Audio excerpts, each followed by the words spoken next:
अल्लाह अकबर, तेरी तक के अदामा में मुरीद हो गए। उस बूढ़ी औरत का किस्सा भी आप नहीं भूल सकते, जो घर का सामान बांध के अपने दरवाजे पे बैठी हुई थी और उसने सुना था मक्के में एक जादूगर आया है, जिसे मिलता है उसका दीन छीन लेता है। कहीं ऐसा ना हो कि कहीं उससे मुलाकात हो जाए और वो दीन ही मेरा छीन ले, मुझे शहर छोड़ देना चाहिए।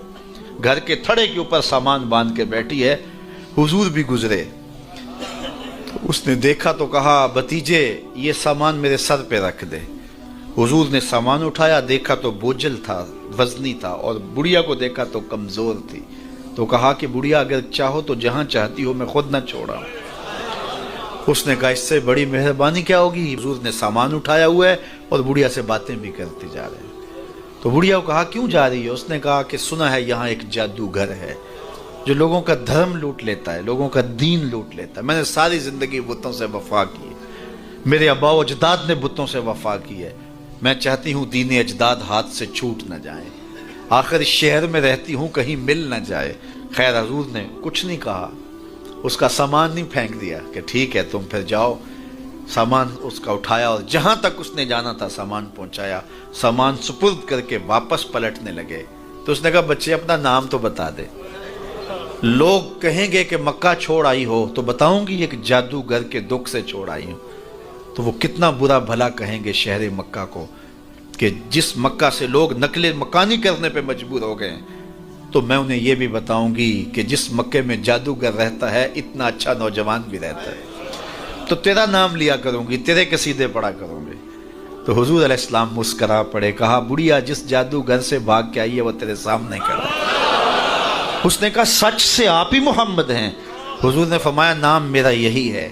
तो उसने कहा फिर आपका जादू मेरे पे चल गया है। अल्लाह अकबर, तेरी तक के अदामा में मुरीद हो गए। लोगों की खिदमत करें, बूढ़ों के काम आए, दुखियों के काम आए, मुसीबत ज़दा के काम आए।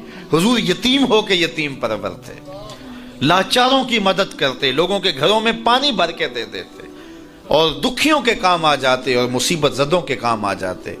तो हुजूर से प्यार करने वालों, उम्मत में आपस में हस्द ना फैलाओ, बुग़्ज़ ना करो, नफरतों के पहाड़ खड़े ना करो, एक दूसरे से प्यार करो, जुड़ो, उम्मत वहदा बने और अपने माहौल को, अपनी मुआशरत को एक खूबसूरत मुआशरत का रंग दो और अपनी ज़िंदगी को हुजूर के नाम कर दो। हुजूर अलैहिस्सलाम की मोहब्बत से मुआशरे के दुख जो हैं वो समेटे जा सकते हैं। आका करीम अलैहिस्सलाम ने मोहब्बत से ही मुआशरत को जो है वो अपने करीब किया और लोग ईमान की दौलत से माला माल हो गए। वो एक बच्चा आया ना अपनी माँ के लिए लिबास लेने के लिए, और पहले वो गया अपने चचा के पास, उसकी माँ बेवा थी और उसका लिबास फट गया था और वो अपने चचा के पास गया तो उसने दुत्कार दिया। माँ ने उसको रोका था बेटा ना जाना, लेकिन उसने कहा कि तेरे बदन के ऊपर जो लिबास है वो भी फट गया है और जगह जगह से जिस्म झलक रहा है, तो मैं अपने चचा से आपके लिए लिबास लेके आता हूँ। फिर जो रवैया उसने इख्तियार किया तो वापस रोता हुआ आ रहा था। तो किसी ने रास्ते ने पूछा कि क्या माजरा हुआ।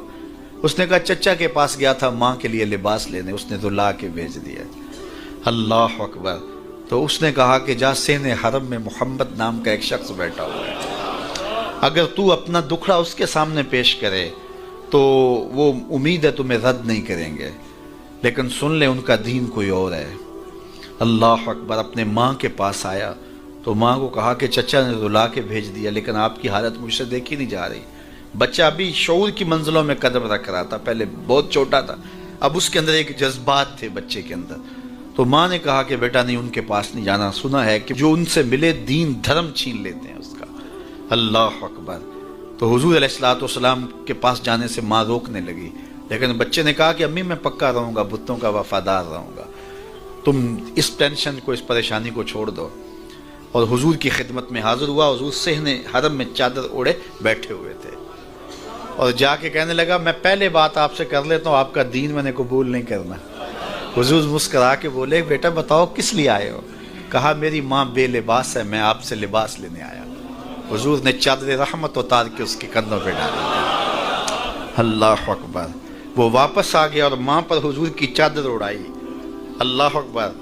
और माँ ने कहा कि बेटे उसने अपना दीन तो नहीं तुझे दिया। कहा ना मैंने पहले कह दिया था तेरे दीन नहीं मानूंगा।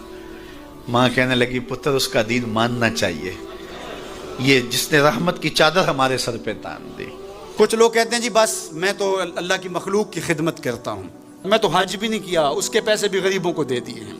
وہ تبلیغ کرتے ہیں لوگ کہ جناب قربانی کے پیسے بھی اگر غریبوں میں دے دیے جائے تو یہ زیادہ اچھا ہے، ان کی مدد ہو جائے۔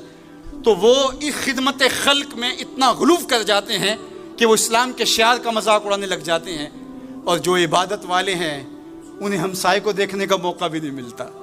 اور آپ جانتے ہیں کہ جب ایک بستی کو برباد کرنے کا حکم دیا گیا تو کہا کہ یہاں تو ایک شخص رہتا ہے جس کا سر سجدے سے اٹھتا ہی نہیں۔ کہا میرے بندوں کے اوپر قیامتیں ٹوٹیں اور ان کے اوپر ظلم اور جبر کے پہرے ہوں اور اس کے ماتھے پہ شکن نہیں آتا، اس کے سمیت ہی بستی کو لٹ کے رکھ دو۔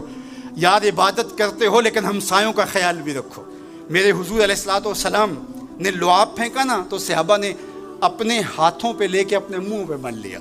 آپ نے عشق اور محبت کی لوک داستانیں بڑی سنی ہوں گی، لوگوں نے نہریں بھی کھودی، لوگوں نے محبوبوں کے لیے کیا کچھ نہیں کیا، لیکن آج تک آپ کو ایسا نہیں ملا ہوگا کسی محب نے محبوب کا لعاب بھی چاٹا ہو۔ کائنات میں یہ انوکھا باب ہے۔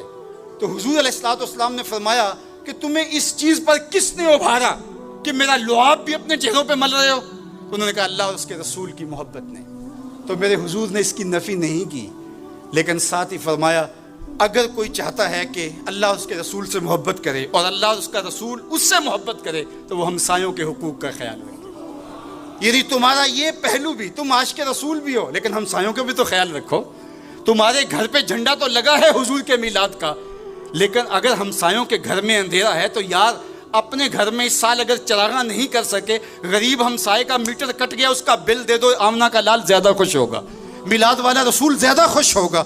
اس لیے دونوں پلڑے برابر رکھو، نہ تو عبادات کے زعم میں تم خدمت خلق کو اور ہمسایوں کے حقوق کو، رشتہ داروں کے حقوق کو بھول جاؤ، اور نہ یہ کہ تم خدمت خلق کے نام پہ عبادات کا مذاق اڑانے لگو۔ وَكَذَلِكَ جَعَلْنَاكُمْ أُمَّةً وَسَطًا۔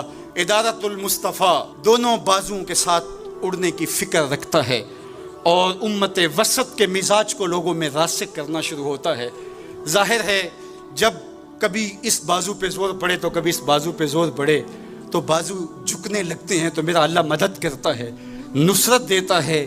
تو کبھی ہمارے کسی بازو پہ فتویٰ بھی آ کے جو ہے وہ زور ڈالتا ہے، کبھی کسی فتوے کا میزائل لگتا ہے، لیکن ہم تو بلے شاہ کی بولی میں کہتے ہیں بلے آلو کی تینوں کافر کافر آکھن تو آہو آہو آکھ۔ ہمارا کام الجھنا تھوڑا ہے، ہم نے تو آگے بڑھتے ہی چلے جانا ہے، اور ہماری منزل تو مدینہ ہے، ہم نے تو اس کی طرف عازم سفر رہنا ہے۔ ادارت المصطفیٰ ایک فکر کا نام ہے، اور وہ فکر جو مدینے کی ضیاؤں سے پھوٹتی ہے، گنبد خضرا کے جمال کی روشنی ہے، اور وہ مصطفی نہیں ہو سکتا جس کے دونوں بازو میں سے ایک بازو شل ہو۔